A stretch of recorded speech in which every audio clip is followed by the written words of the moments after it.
Hey! Tambala na! At eto na sila, ang nag-iisang masugid na tagahanga ni Nicole Yala. Chris Chuper! Kasama ang nag-iisang die-hard fan ni Chris Chuper, Nicole Yala! Mula sa Mahiwagang Burnay, ang kwento.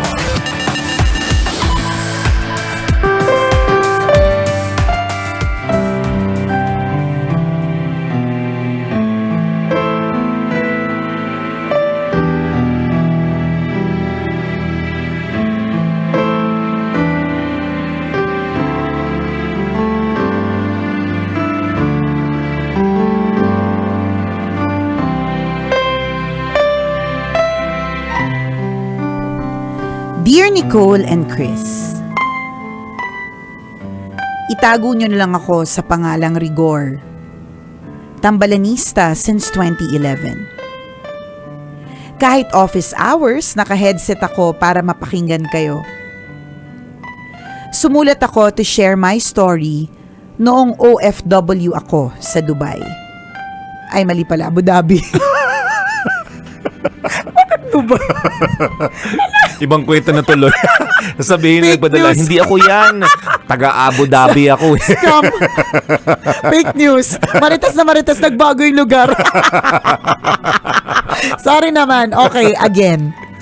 Sumulat ako to share my story noong OFW ako sa Abu Dhabi.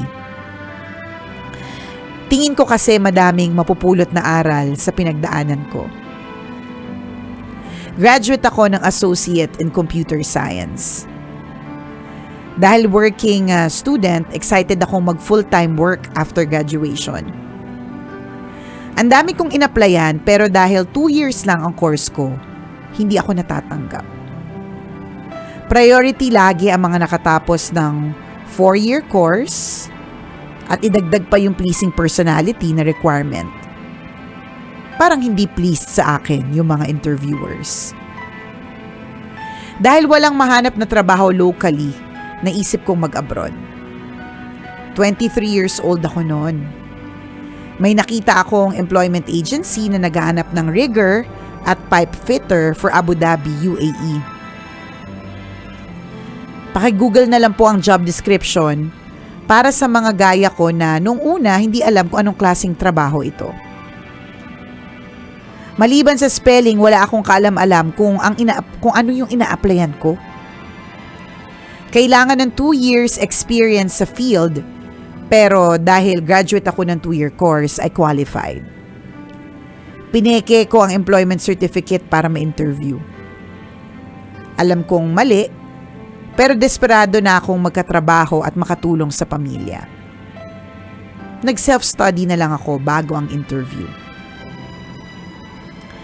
I was interviewed by the general manager na isang UAE national sa opisina ng agency. I passed the interview and I was qualified as a Class A rigger. Kapag Class A, priority ka na makaalis agad. I was deployed right away at nakarating ako ng Abu Dhabi na puro theory lang ang alam ko at walang actual na experience. Inasa ko na lang ang lahat kay Lord. Nagkaroon kami ng safety orientation bago isalang sa site.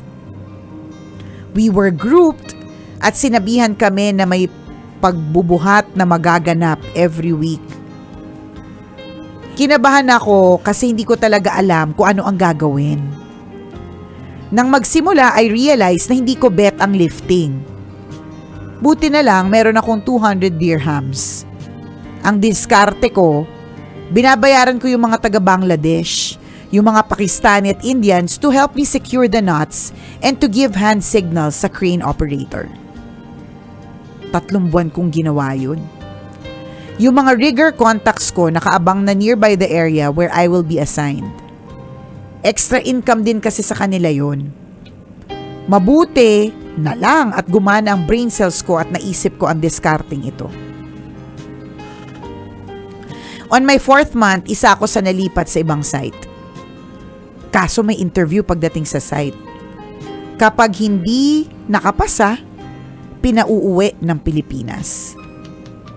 Ang daming napauwi. Hindi ako. Dahil I passed the interview. Na-assign naman ako sa spare parts store. Trabaho kong mag-arrange ng mga plunges, pipes at kung ano-ano pa. During lunch break, sa halip na mag-lunch, pumupunta ako ng opisina to check kung may ibang vacancies na alam ko. Swerteng hiring ng computer encoder. Nag-apply ako.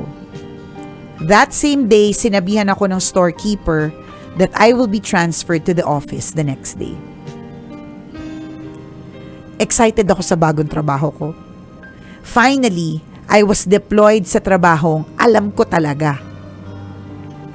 I worked as an encoder hanggang matapos ko ang aking 2-year contract. Ang dami kong natutunan. Umuwi ako sa Pilipinas noong 2014 na may ngiti sa aking mga labi. Naparenovate ko ang bahay namin at nakabili pa ako ng lupa.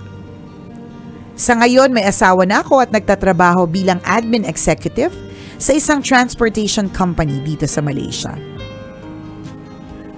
Sa mga kapwa kong tambalanista, huwag po kayong mamemeke ng employment certificate dahil mali.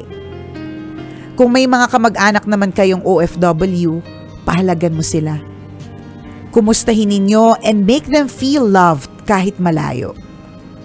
Huwag yung maalala lang kapag may hihingiin. Sa totoo lang, dugo at pawis ang itinataya nila araw-araw para sa pamilya. Salamat sa pagbasa ng sulat ko, Tambalan. Gusto ko lang sabihin na favorite ko yung Mahal Kita Kasi na kanta ni Nicole. Paulit-ulit kong pinakikinggan yon habang nasa bus papuntang site. Every 5 a.m. on my side of the world. Mahal ko kayo, Tambalan. Ang inyong tambalanista, Rigor.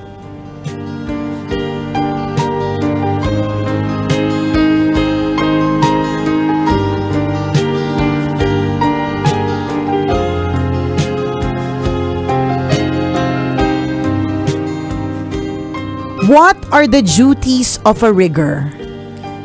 Riggers move heavy materials and equipment around work sites using rigging gear such as pulleys, cranes, and winches. So sa madaling salita, kung pineke mo ang iyong employment certificate at wala kang balak magbubuhat ng mga heavy materials, good luck talaga ng bonggang-bongga.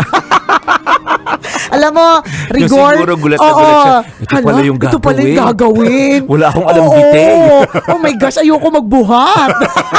Buti na lang, Rigor, madiskarte ka, 'di ba? So kaya Yes. kaya yung unang advice na sinabi ni Rigor na naging rigor. 'Di ba si Rigor na naging rigor? Ang unang advice na sinabi niya, wag na magpepeke ng employment certificate. Kasi alam mo si Rigor, isa siya sa mga maswerteng walang nangyaring masama sa kanya. I mean, isa siya sa mga maswerte na ayos lang na itawid niya. Naitawid niya. Fake it till you make it. Ang Yan, eksena nito. sinuwerte sa madaling Sinuwerte, salita. correct. Pero kung halimbawa ikaw, gagawin mo yon, mamemeke ka ng employment certificate, you will pretend to be somebody else, tas biglang isang araw, biglang ipagawa sa'yo yung bagay na hindi mo alam.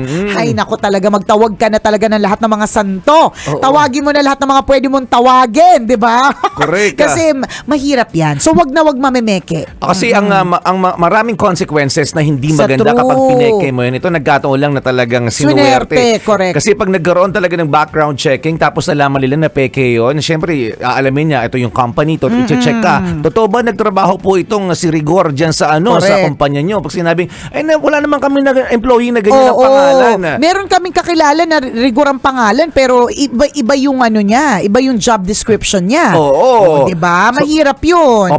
pag chinek nilang ganun tapos wala talagang silang ganung employee doon. So baka ma-blacklist ka. Yan na nga, So, diba? sayang yung opportunity na naghihintay sa'yo doon.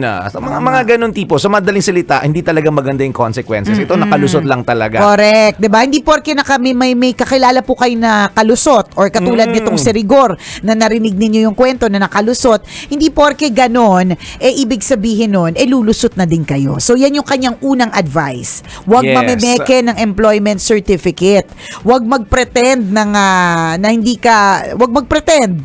Mahirapan ka i-sustain yan. Katulad na lang partner, ng kakilala ko. Ang lakas makapag-pretend na mayaman. Hirap na partner. Hirap na siyang panindigan. Sabi ko sa iyo, ang trabaho niya 3 para lang mapanindigan yung sinasabing lifestyle, ganun. Hirap yung na hirap. impression na kailangan i-sustain na mayaman ako, maganda buhay ko, na laging ganon. nakaluluwag-luwag. Ayun, partner, Oo. tuwing gabi kapagod na pagod yung katawan lupa niya. Kasi hirap na hirap siya mag-pretend, di ba? So, Totoo. mahirap mag-pretend. Alam mo, totoo naman yung fake it till you make it. Nangyayari naman talaga yon. Pero hanggang kailan? Although, Totoo. yung mga iba, they fake it until they make it or they fake it until they actually make it. Ibig sabihin, until they actually understand it. Di ba? Yung mga ganun. Okay din naman yon kung kaya mong panindigan. Pero, yung in the first place, pepekein mo, 'di ba? Yun yung hindi maganda, good luck talaga sa iyo. May mga sineswerte, may mga tao talagang minamalas. At kung titingnan mo sa aspetong is it bad or good? Syempre doon tayo sa it's not good, 'di ba? Ganon. Tapos yung pangalawa na sinabi ni Rigor. Ayan na, ang dami pong tinamaan. Mga nagpaparamdam lang sa mga kamag-anak nilang OFW kapag meron silang kailangan. Nako, ang daming sakit, umaray diba? na Ang dami nang leave the group Umalis na sila sa Facebook Live. Sabi niya, ano na naman kayo, grabe naman yan. Nagpatay na ng radyo, partner. Nainis kasi ni Real Talk. Nainis kasi nasabihan ng katotohanan. Diba? Yung Ganun. nagiging active sa pangungumusta kapag nalamang uuwi na daw. Sa 3 true, months na lang daw. correct. Next month uuwi na daw si O kaya- galing ng Abu Dhabi. Correct. O kaya alam kung kailan ang araw ng sweldo. Yan, Paparamdam yan. lang kapag ka merong kailangan or magpaparamdam lang kapag ka merong mga needs, 'di ba, na kailangang tugunan. Totoo. Nung OFW yung kamag-anak. Alam mo, very obvious yung ganitong klaseng eksena sa Pinoy kapag sasalubong sa airport Ayan na. ang mga kamag-anak o kung sino man, mga kaibigan din na galing ng ibang bansa, ang dami, isang jeep yan galing Correct. probinsya. Oo, ngayon pag maghahatid na at babalik na ulit ng ibang bansa, asahan mo 2 na lang yung maghahatid sa kanya. Hirap na hirap yung hatid. Ang daming pasa-pasa. Naging busy bigla. Oo, naku, sino maghahatid sa kanya? Oo, Ganon. kaninong sasakyan kayo yung pwedeng gamitin? Tapos walang mahagila pa. Ay, hindi, pero dapat pa rin. Dapat tatandaan nyo yun. Dapat present din po kayo sa paghatid sa airport. Kasi matatandaan nila yan. Tama. Na hanggang sa huli. Yan. Diba, nandyan ka para sa kanila. Investment din yan. Mag-leave ka para maghatid ng kamag-anak sa Oo. airport. Investment yan. Tandaan, yung lotion na ipapadala. Sayang din. De, pero, mga keychain, correct. mahalaga din yun. Ay, hindi. May mga paipit ng pera. Yun yung mahalaga. De, pero tama yung sinabi ni Rigor, before we end here on radio, that kumustahin natin sila even if wala tayong kailangan. Tama. Kasi kailangan din nila talaga yung attention natin, yung pagmamahal natin, 'di ba? Na nami-miss nila. 'Di ba? Ganun ang dapat mong gawin. Okay, Docs? Salamat, Rigor, for sharing your story! Babush! Love Radio.